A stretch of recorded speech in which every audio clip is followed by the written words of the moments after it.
Galactic Survival episode 156. I'm Enigmas, and today we're doing something unexpected. Something that I hadn't really planned on doing until the idea popped into my head just a few days ago as I was finishing off the Heracles, and I realized that I had to do it, and I had to do it as quickly as possible because of the nature of it, but it had to be done, and I don't think you're going to resent me for it when you see what's going on. This, in case you're not aware, is the broadsword. This is my most popular build to date. The Heracles might be as popular in some circles, but this is a small vessel that's got some really neat aesthetics going on. I was very, very happy with the way it turned out in terms of the appearance, and it's also a very functional ship. It's got everything that you need on it in order for it to be a good, solid, small vessel. As small vessels go, it's very, very large, which in this case translates to an ability to take a beating that most small vessels simply can't. But we also included enough thrust and enough power generation so that it still moves around and you don't feel like you're piloting a big bulky ship necessarily. The downside to a small vessel of this nature is that you still only got fixed barrel weapons, and that's really it. That's the alpha and the omega of the entire ship. You've got lots of armor and the ability to move it around and fixed barrel weapons. It has a purpose. It's excellent for assaulting point of interest turrets, clearing them off, doing a good job of that, and then you have to move in with a hover vessel basically if you want that automatic defense provided by the turrets on the ship. And it got me to thinking, I love the look and I love the functionality as a small vessel, but could it be better? And the answer came to mind and was yes, it could be. If it was much, much bigger and of the capital vessel class of ships, which allows us to have turrets, in case you haven't noticed them yet. There's a few turrets on this. Now this is basically a block by block conversion from the small vessel to the capital vessel. And when I say that, I mean literally going back and forth between the two ships, counting blocks and kind of trying to get everything as close to the original as possible, with the understanding that not everything was going to carry over in a way that allowed us to keep it 100%. And if you're wondering why I didn't do a build series of this, it's because I already did. It was called the build series for the broadsword. But today we're going to take a look at some of the differences, some of the design challenges that came from converting the broadsword to the Claymore, which is what I'm calling the capital vessel. If you know swords at all, you'll get the reference. The broadsword is a fairly hefty one or two-handed sword, and a claymore is a very large two-handed sword. It's larger is sort of the key here. So that's the why we're calling it the Claymore. And the value of this and kind of talking about this is because some of you may have a design that you really like in a smaller ship or in a larger ship, and you want to scale it down to a smaller class. Looking at some of the things that worked and some of the things that didn't convert quite so well and how we managed that is probably the most useful thing that I can get out of this series, short of just giving you the blueprint, which will be in the next episode, because as you can see, it's not that far off from being complete. First of all, as you can see, there's lots of turrets, and I've included all of the turrets that you can have on a capital vessel. I actually had to reissue the blueprint for the Heracles because I missed the rocket launcher turrets on it. I completely overlooked them, so I had to make sure that I was keeping my promise that the ship had all of the possible turrets available to it on that one. And this one, I hopefully learned from my mistake and got everything on the ship that was necessary. But you can see it's got a lot of turrets, and if you can imagine how much smaller you could make this ship and still fit all of those turrets, it's like almost a perfect size to get everything on that you might want. I'm looking forward to seeing how things appear in space when you take on a target that has all of the guns working on it. That's probably going to be a fairly spectacular sight. Now, one of the first and most significant details that I had to work out was how to do this section here. You can see we've got two reverse thrusters here and a third reverse thruster there, which coincide with the layout here, where we've got two reverse thrusters here, and just make sure we've got the lamp out, and the third one here, But then on the original, we've got these great big long jet thrusters that start here and go all the way through this enclosure, and then they end here. And we could just leave them like that. And aesthetically, I was quite happy with that. I didn't have to worry about it. The thrusters that we're using on the capital vessel aren't that long, not by a mile. So I had to come up with a way of managing this section here that looked reasonable, that was still functional. It's very difficult to have such a large area of the ship that either looks bad or doesn't serve a purpose. There's got to be one or the other, and ideally both. So what I came up with was using most of that space, first of all, for a little bit of shielding for one of the reverse thrusters, this one right here, and then putting turrets on that shielding so that we're adding a little bit of firepower in place of the aesthetic that we lost by having those openings, the intakes for the thrusters on the small vessel. I missed a block. I missed it. I'll get it when I do the texturing and painting. Once I got that in place and started to work out the aesthetic for the side here, I just put sort of a ridge around here just so it wasn't flat. The rest of the area, I didn't want it to be flat, and I had to have a certain amount of space allotted for these lateral thrusters here, which was the next sort of major hurdle that we had to come up with. So what I came up with here, I'm pretty happy with. I'm 95% satisfied with this particular part of the ship, so I'm hopeful that it'll just be a straightforward paint and texture and it'll be done. If we do have to make any modifications, you'll see those in the next episode. But moving along, we have these lateral thrusters here, the big bulky XL thrusters for the capital vessels. On the original, the lateral thrust was handled by these little thrusters here in these enclosures. There's this enclosure here, and there's 8 thrusters, and then there's this enclosure here, and there's 11 thrusters. Make sure you can see them down there. Using the small thrusters for capital vessels and filling those enclosures with them, we have the one enclosure here and the other enclosure here. I wasn't satisfied at all that we would get the performance that I was looking for, so I decided not to mess around with it, not to just kind of do it and hope that it was going to work out, but just go directly for the larger thrusters, and this was a good spot for them. So with a little bit of tweaking in the design to accommodate them in terms of the space, wasn't really very difficult at all. We got the lateral thruster issue taken care of, and I'm happy with where they are. I'm happy with the aesthetic. I don't think that we necessarily sacrificed anything. That's not to say that we couldn't do better. There's always a better idea just around the corner, but for now I have no reason to be unhappy with it. So we've got the lateral thruster issue taken care of. The next thing that I wanted to look at as a potential opportunity for improvement was this back section of the ship. You can see basically what we're looking at is sort of like an S-shaped curve, which I was happy with in terms of the aesthetic. It was a little bit more interesting than, say, like just a flat diagonal or like a 90-degree block in the back. But other than that, we added this little strip down here, and we've got a door, the significance of which we'll get to a little bit later. So we've got a door in the back, and then we've got this strip that we built, just kind of extruding it, making it look a little bit more 3D, giving a little bit of interest. And then we've got these ever so slightly raised panels here, which they add a little structural texture, a little bit of visual interest, but realistically speaking, it's not a lot. We've still got what amounts to a lot of great big flat panels running the length of the back end here. And I decided if we had an opportunity to improve upon that, that we should take it. And this is what I came up with. Functionally, in terms of the build, it wasn't an especially complicated thing to do. We've been doing so much of this sort of thing up to this point, but definitely getting a much more 3D kind of feel to it, and compound angles. So we've still got the S sort of shaped curve, but then we've also got angles heading in like this, which sometimes can be tricky. Sometimes I feel like I'm getting the hang of it, and it's getting quite a bit easier to make these things work. But also we've got this exposed edge that runs all the way down, which when we get around to the painting and texturing, we can make this stand out, and it's going to accentuate the shapes that we put into place here.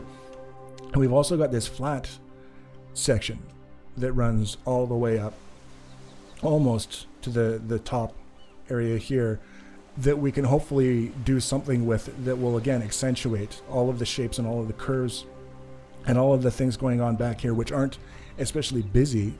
It's not like a jagged sort of thing. I think it's quite elegant the way that it turned out. And then the only other thing on the back end is we built sort of almost like a barrier shield wall kind of thing, protecting these thrusters here from incidental fire that might come across this way, that sort of thing. But really, it was just sort of finishing off that edge after we had done all this stuff here. Having it just kind of finish off in a plain edge didn't really necessarily work for me, so we just embellished it a little bit here. And then on the back end also, this armored section between the thrusters. And this layout here is identical to what's on the broadsword. All the spacing is exactly the same, but this central area with all of these combat steel blocks in between took a little while, getting a little bit of detail, making it look a little bit more interesting. And again, it's the kind of thing, paint and texture are going to make it stand out quite a bit more. And I'm looking forward to seeing how that's going to turn out when it's all said and done. Descent thrusters is an important thing to consider. These are the original descent thrusters on the broadsword. Never had a problem with it. The thing with the small vessel is I just don't really feel like it's a very suitable ship to be taking into space. You can if you want. But if I'm going to be going into space, I'm usually going to want a capital vessel because there are bad guys out in space that aren't necessarily going to have too much difficulty making a mess of a small vessel, even a big bulky one like this. That having been said, if you're on a planet, there's gravity, and you don't really need a lot of thrust in order to make the ship go down. It's kind of one of the things about gravity. In space, if you're operating in space, where this ship is going to be hopefully ideally suited to operate, you definitely want that thrust in that direction because it gives you that full scope of movement. You want to be able to move both directions on the axis, not just one. So we've got 6 of the XL thrusters sort of coming together in a strange point like this, recessed into the hull again to keep them from being easy targets, and very well shielded all the way around, so that if you're inside the ship and you lose a thruster, you don't have to worry about someone having just given themselves an easy in. There's going to be a lot of protection between you and them, even though they've just basically blown a big hole in the structure of the ship by destroying the thruster. It doesn't mean it's going to be easy for them to make their way to the interior. All the turrets, just so damn many turrets. The original broadsword, I mentioned, I pointed out the door in the back and said, you know, it was significant. We've also got these doors on the side. And the whole idea is to make it easier to get into the ship. When you're coming back to the ship, you enter the door that's closest to you. It saves you a little bit of running around and kind of goofing around, especially if you're in a bad situation, if you're being chased by some sort of golem or something like that. You want to get into the ship quickly. That's probably your best bet, is to have multiple entrances. I'm not ruling it out for this specific iteration, but so far the only entrance that we have is right here on the underside of the ship. We've got a ramp, as you can see, make it easier to get into the ship if there's something wrong with your jetpack. Very important to have that. The ship is not sitting on the ground, as you can see, and that's because I built it up in the air like I normally do. And when I removed all of the supports, once I got everything sort of in place to do that, the ship just never settled to the ground. Otherwise this ramp would be touching the ground and everything would look perfect. Having said that, the Heracles isn't touching the ground either, and I did everything that I could to try and make it touch the ground with all landing pads, and it didn't want to. Capital vessels are like that sometimes. So again, the ramp makes it so that you just have a little hop, and you can get up onto the ramp, and then up here through the door. If you're not welcome, these guys will let you know. And then you can come up this way, and you're in the interior of the ship. Now, as you can see, the interior of the ship is pretty much wide open at this point. I've done some of the detailing that's necessary just to kind of smooth it out on the inside. I'm quite happy with the way it turned out. It's very clean, but it's also got some interesting lines going on in the way it kind of comes down here and then dips a little bit. The core in this particular ship is right here. When I started building the ship, I put the core exactly where it was in the broadsword, and it would basically have been right about where I'm standing now, only about 2 blocks higher. As I was finishing off the exterior of the ship and putting in the door and the ramp leading up to it, I realized if you're someone who has ill intent toward the people inside the ship, maybe you want to capture it, maybe you want to destroy it, here you are, you've run up to the door. It hasn't been difficult to get up here, even without the ramp. Your jetpack, you got up, and then you maybe destroy this block here. You haven't gone through the door, you haven't exposed yourself to the turrets. that's where the core was, just a couple blocks above. Not ideal, right? So I moved it. It's now a few blocks farther forward, and it's got at least an additional 2 blocks of combat steel you'd have to work your way through in order to get to it if you're trying to cheese your way through the entryway like that. This will have armored glass along the front, just because the core is kind of an interesting thing.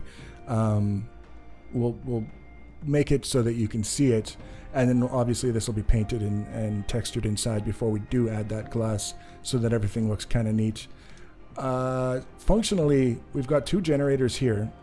For some reason, I've got it in my head that they're small. They're the tier 2 generators, but maybe it's I've spent too much time with the Heracles and everything now looks small in comparison.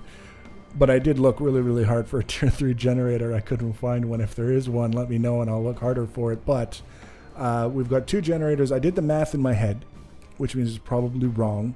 But based on that head math, there's enough power from these 2 generators to supply all of the thrusters with about 100 kilowatts to spare. At least that was, like I say, the head math. Something like that is the way it worked out. Is there was enough to cover all of the thrusters with some to spare. And knowing me, that was a good reason to say, okay, well, we'll put 2 more on this side. And that way, because they're side by side, if someone punches a hole through your ship and destroys both of them, they have many, many layers of combat steel to get through before they're going to have a chance of destroying these ones over here.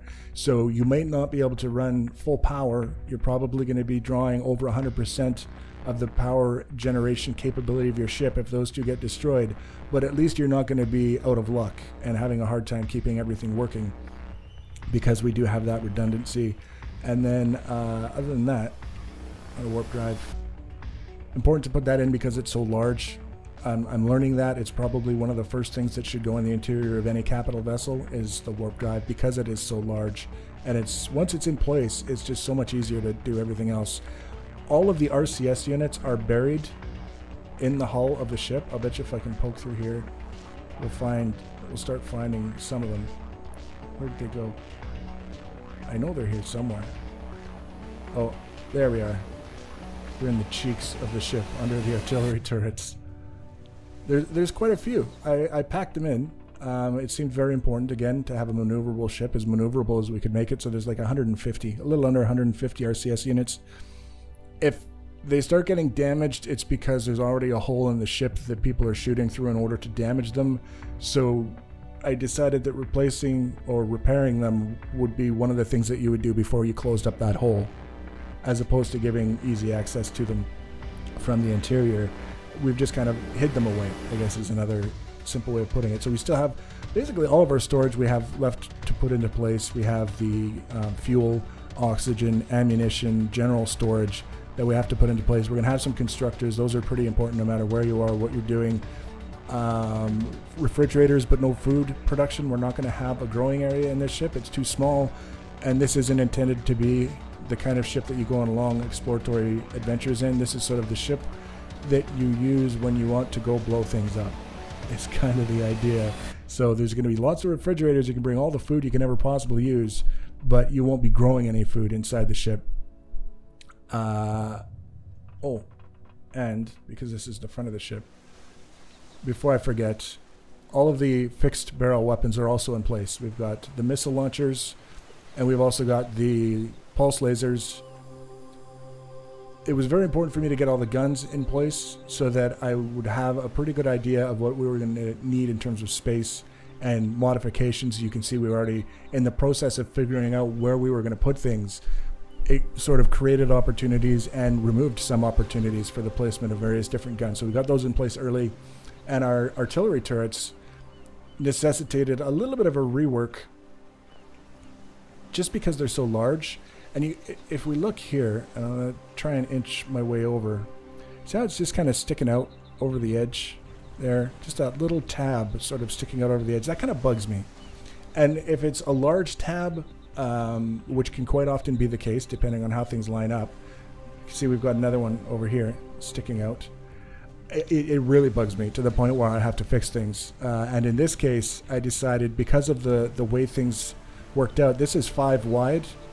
But this side section where I wanted to attach it to is only 4 wide, so I needed that extra space in order to do something. So I reworked it a little bit down here and we ended up with sort of this flat sort of ribbon that's going to add even more detail, and I'm quite happy with the way that it turned out. Everything sort of flowed together quite nicely, I feel.